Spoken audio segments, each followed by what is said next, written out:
O Brasil virou o epicentro global da pandemia de Covid-19 e as autoridades de todas as esferas são alvos de críticas pela gestão dessa crise. Agora, o Ministério Público quer que o vice-presidente da República, Hamilton Mourão, substitua o presidente Jair Bolsonaro no comando das ações contra a Covid-19. Para falar sobre esse pedido do Ministério Público e também as ações que o Poder Público prepara para o enfrentamento da pandemia, o Jornal da Manhã recebe agora o deputado federal Vitor Hugo, do PSL de Goiás, atual líder do partido. Deputado, bom dia, muito obrigado por nos atender nesta manhã de sábado. Eu já queria começar perguntando ao senhor como é que o senhor avalia esse pedido do Ministério Público para trocar o comando do presidente Jair Bolsonaro. Bom dia, é um prazer estar aqui na Jovem Pan. Bom, eu queria dizer primeiro que é um pedido completamente descabido, não tem qualquer amparo na Constituição, não existe hipótese constitucional para afastamento do presidente da República por parte de uma decisão do Ministério, ou a partir de uma manifestação do Ministério Público e por decisão do Tribunal de Contas da União, que inclusive é um órgão auxiliar do Congresso Nacional. As hipóteses de afastamento têm a ver ou com o Supremo ou com o Congresso Nacional. Então, é uma proposta descabida. Para mim, é um fato político apenas, né? Um membro do Ministério Público de Contas, ali, né? O Ministério Público junto ao TCU, aproveitando para ter algum espaço de fama e para fazer uma ação política contra o governo. Né? Às vezes ele tem uma discordância política contra o viés ideológico do governo e ele aproveita a função para fazer uma manifestação que não tem fundamento jurídico, não tem amparo constitucional nenhum e que nós temos certeza que não vai acontecer. Imagina retirar parte dos poderes do presidente da República, passar parte dos ministérios para o vice-presidente, é uma inovação jurídica sem qualquer amparo constitucional e sem qualquer fundamento no mundo real, no mundo fático daquilo que o governo federal tem feito, daquilo que o próprio presidente Bolsonaro tem liderado no país ao longo desses meses, né, mais de ano, aí, em que nós temos enfrentado essa pandemia que, infelizmente, ceifou muitas vidas e nós somos aí solidários a todas as famílias, inclusive a família do Major Olímpio, né, que foi também, perdeu sua vida ao longo dessa semana, mas a todas as famílias brasileiras e do mundo que perderam entes queridos ao longo dessa batalha, dessa guerra que estamos enfrentando.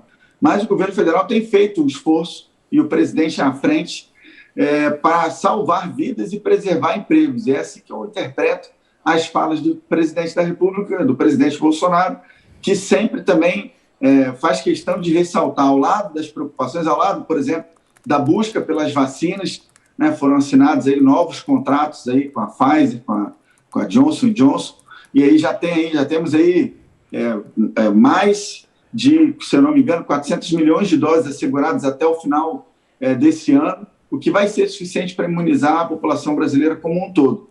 E isso vai nos ajudar também a fazer uma retomada da economia, que é um dos grandes problemas que a gente tem enfrentado, né? O desequilíbrio por parte de governadores e prefeitos na hora de lidar com as questões sanitárias e as questões econômicas.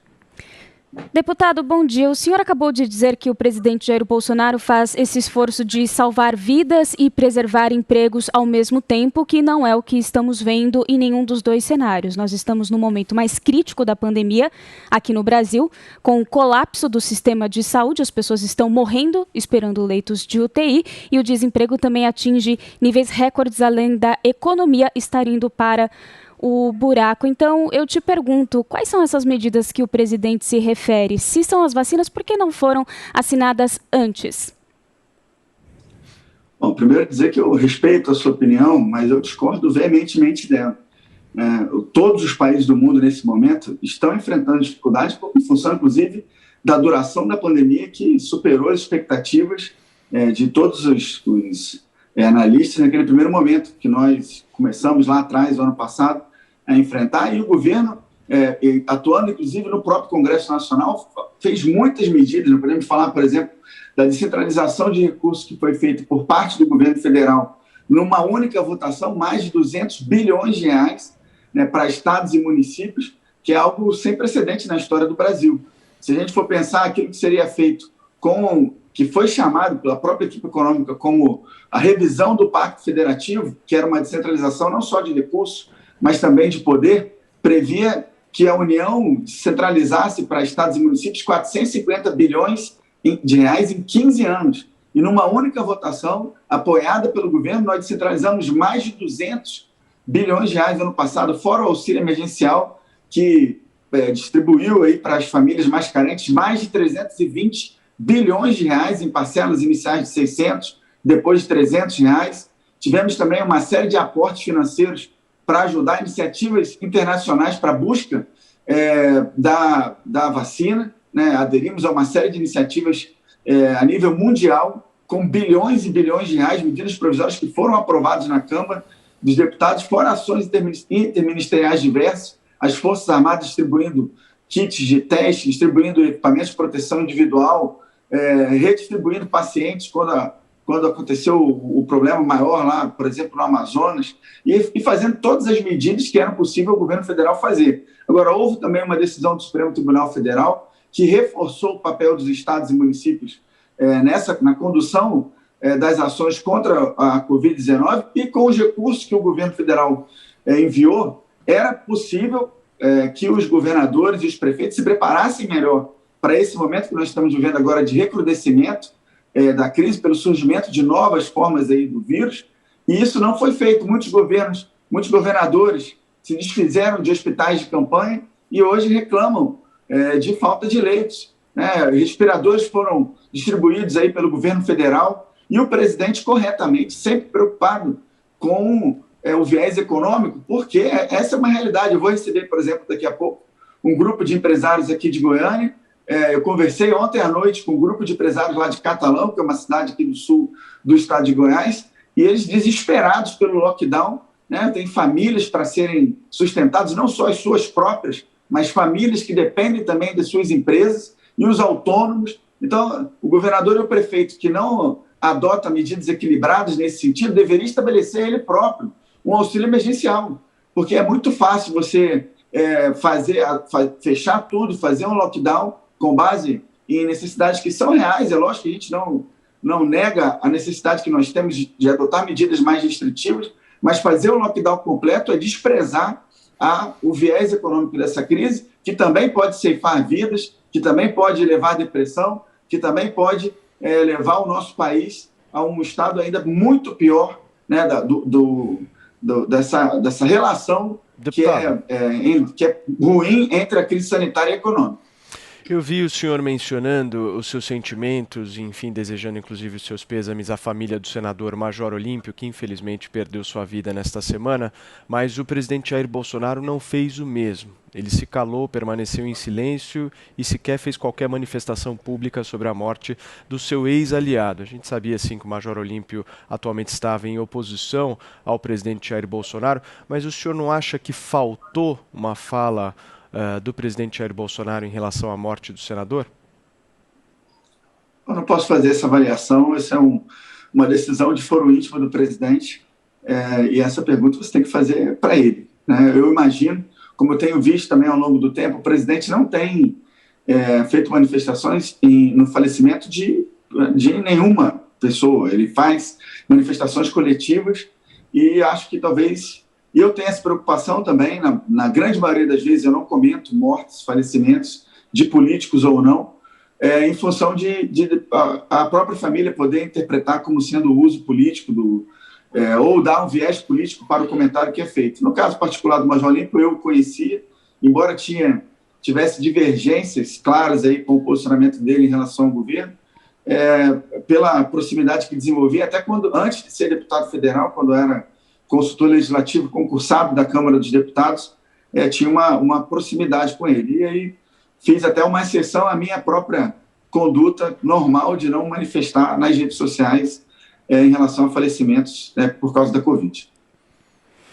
Deputado, o senhor explanou muito bem aqui, né, tudo que nos trouxe a esse momento em que estamos vivendo, não é minha opinião, são fatos, mas vamos supor o seguinte cenário: a gente retoma as atividades econômicas normalmente, as pessoas vão se infectar mais, em um cenário em que o sistema de saúde não consegue mais comportar e cuidar das pessoas que venham a se infectar. Qual que seria, então, a solução proposta pelo governo federal nesse momento, então, de aliar a economia e também a crise sanitária, a pior crise sanitária que o Brasil já viu? Bom, eu não posso falar pelo governo federal, né? Eu já fui líder do governo, mas não sou mais. E mesmo quando era líder do governo, eu sempre me atinha às ações que tinham a ver com o relacionamento do Congresso com o governo.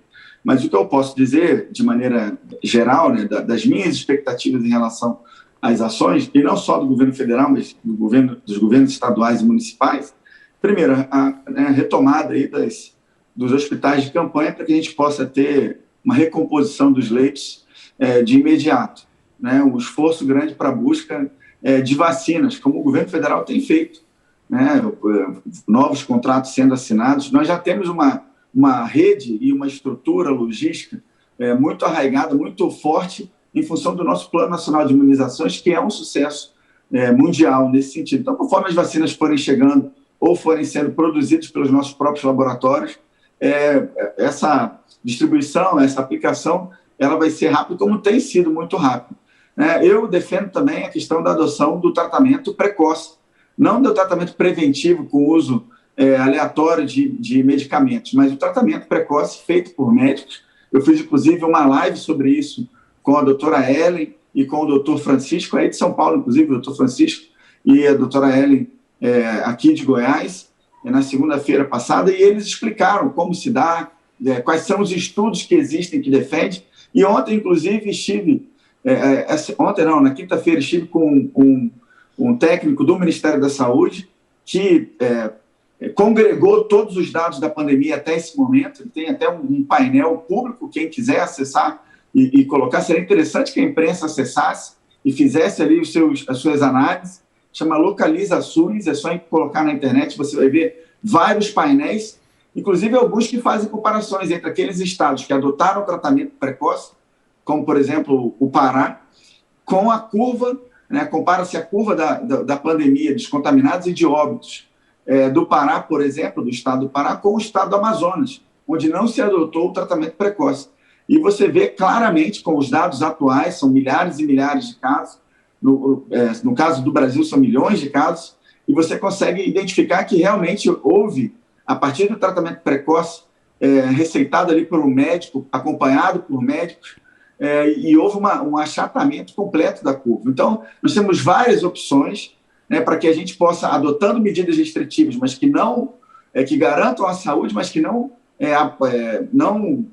detonem completamente com a nossa economia, que a gente consiga prosseguir dentro de uma medida de equilíbrio, que é o que a gente sempre pregou, né, que a gente prossiga, permita que a atividade econômica aconteça, mas adotando medidas protetivas, mas sem impedir que as pessoas tenham algum acesso a algum trabalho.